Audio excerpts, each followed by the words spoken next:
আমাদের ত্রিপুরা প্রদেশ তৃণমূল কংগ্রেসের কনভেনার সুবল ভৌমিক, প্রদেশ তৃণমূল যুব কংগ্রেসের কনভেনার বাপটু চক্রবর্তী, ত্রিপুরা প্রদেশ তৃণমূল কংগ্রেসের স্টিয়ারিং কমিটির সদস্য তথা রাজ্যসভার নির্বাচিত সাংসদ সুস্মিতা দেব, আমাদের পশ্চিমবঙ্গের মাননীয় আইন ও পুর দপ্তরের মন্ত্রী মলয় ঘটক এবং আমরা আজকে যে ডেপুটেশন দিতে গিয়েছিলাম, আমাদের দাবি আপনারা জানেন, আমাদের প্রিয় সাংসদ তথা সর্বভারতীয় সাধারণ সম্পাদক অভিষেক বন্দ্যোপাধ্যায় সহ অতীতে আমাদের এক ঝাঁক সাংসদ থেকে এক ঝাঁক নেতৃবৃন্দকে বিপ্লব দেবের গুন্ডা বাহিনী কিভাবে তারা বর্বরোচিত এবং হিংস্র আক্রমণ করেছে। গতকাল আমাদের নির্বাচিত সাংসদ সুস্মিতা দেব সহ আমাদের সদ্য সমাপ্ত লোকসভা নির্বাচনে তৃণমূল কংগ্রেসের প্রার্থী মামুন খান সহ একাধিক তৃণমূল কংগ্রেসের নেতৃবৃন্দকে কিভাবে হিংসাত্মক আক্রমণ করেছে।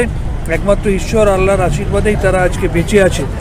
আমরা আজকে যে দাবিগুলো নিয়ে গিয়েছিলাম, আমরা পরিষ্কার তাদেরকে বলে এসেছি, এর আগে বিজেপির গুন্ডারা মুখ ঢেকে আমাদের ওপর আক্রমণ করত, এখন তারা বিজেপির থেকে এবং হয়তোবা পুলিশের একাংশ থেকে এতটাই মদত পাচ্ছে, প্রকাশ্য দিবালোকের সামনে এসে এমনকি মুখে সামান্য কোভিডের মাস্কটা অবধি তাদের ছিল না, তারা হিংস্রভাবে বর্বরোচিতভাবে মহিলাদের ওপর আক্রমণ করছে, মোবাইল ছিনতাই করছে, গাড়ি ভাঙচুর করছে, মারধর করেছে।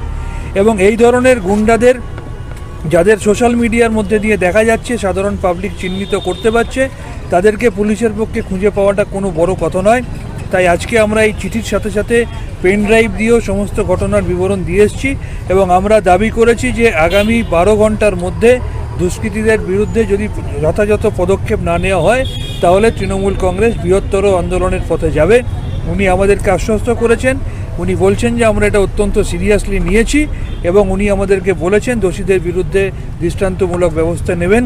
আমরা শেষে দুটো কথা তাকে জানিয়ে এসেছি, যদি দৃষ্টান্তমূলক ব্যবস্থা না হয় তাহলে স্থানীয়ভাবে তৃণমূল কংগ্রেস যে আন্দোলন করবে তার যে ফলশ্রুতি সেটা প্রশাসনকে নিতে হবে। আমরা ডিজির সাথে ডিআইজির সঙ্গে দেখা করতে গেছিলাম। We mate the ADG, right? We mate the ADG, DIG mister Darlong.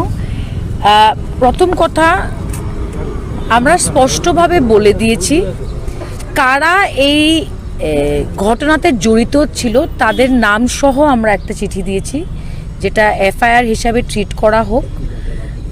এছাড়া কালকে আমরা আমতলী থানাতেও লিখিতভাবে দিয়েছি, আমরা ভিডিও দিয়েছি। এই ভিডিওটা স্লো করে দেখলে পরিষ্কার দেখা যাচ্ছে কারা এটার মধ্যে জড়িত।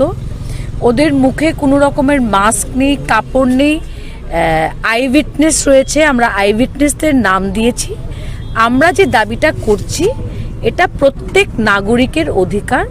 এটা তৃণমূল কংগ্রেসের উপরে অ্যাটাক হয়েছে, আক্রমণ হয়েছে, কিন্তু প্রত্যেক সাধারণ নাগরিকের যে অধিকারটা থাকে সেই অধিকারটাই আমরা চাইছি যে অ্যারেস্ট হোক, অ্যাকশন হোক। আজকে একটা দলের সরকার আছে, কালকে আরেকটা দলের সরকার থাকতে পারে, কিন্তু পুলিশ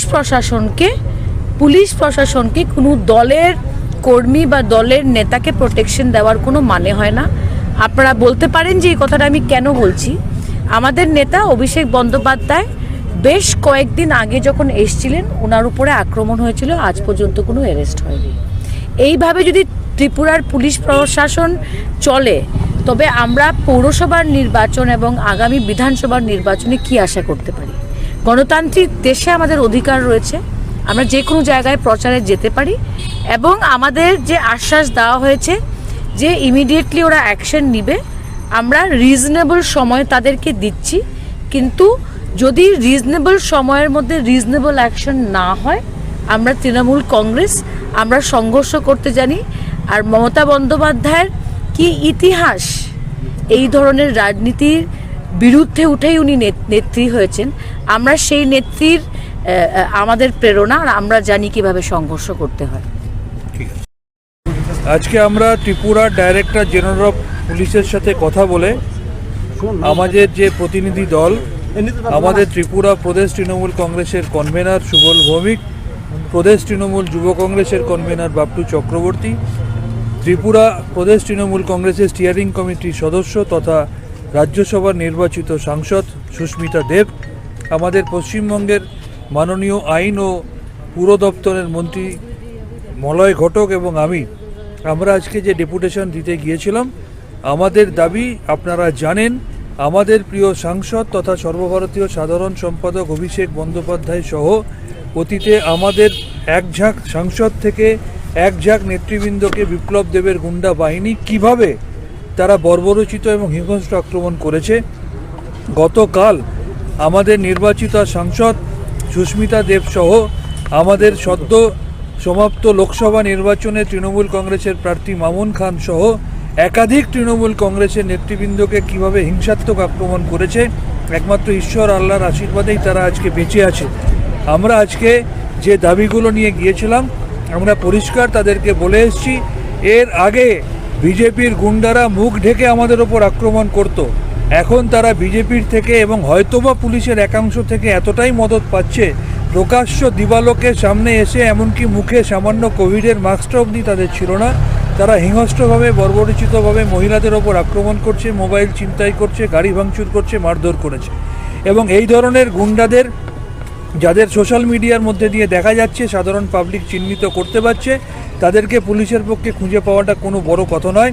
তাই আজকে আমরা এই চিঠির সাথে সাথে পেন ড্রাইভ দিয়েও সমস্ত ঘটনার বিবরণ দিয়ে এসেছি এবং আমরা দাবি করেছি যে আগামী 12 ঘন্টার মধ্যে দুষ্কৃতীদের বিরুদ্ধে যদি যথাযথ পদক্ষেপ না নেওয়া হয় তাহলে তৃণমূল কংগ্রেস বৃহত্তর আন্দোলনের পথে যাবে।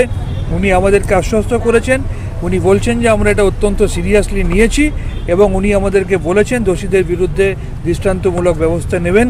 আমরা শেষে দুটো কথা তাকে জানিয়ে এসেছি, যদি দৃষ্টান্তমূলক ব্যবস্থা না হয় তাহলে স্থানীয়ভাবে তৃণমূল কংগ্রেস যে আন্দোলন করবে তার যে ফলশ্রুতি সেটা প্রশাসনকে নিতে হবে। আমরা ডিজির সাথে ডিআইজির সঙ্গে দেখা করতে গেছিলাম। We mate the ADG, right? We mate the ADG, DIG mister Darlong. প্রথম কথা, আমরা স্পষ্টভাবে বলে দিয়েছি কারা এই ঘটনাতে জড়িত ছিল তাদের নাম সহ আমরা একটা চিঠি দিয়েছি, যেটা এফআইআর হিসাবে ট্রিট করা হোক। এছাড়া কালকে আমরা আমতলী থানাতেও লিখিতভাবে দিয়েছি, আমরা ভিডিও দিয়েছি। এই ভিডিওটা স্লো করে দেখলে পরিষ্কার দেখা যাচ্ছে কারা এটার মধ্যে জড়িত। ওদের মুখে কোনো রকমের মাস্ক নেই, কাপড় নেই, আই উইটনেস রয়েছে, আমরা আই উইটনেসদের নাম দিয়েছি।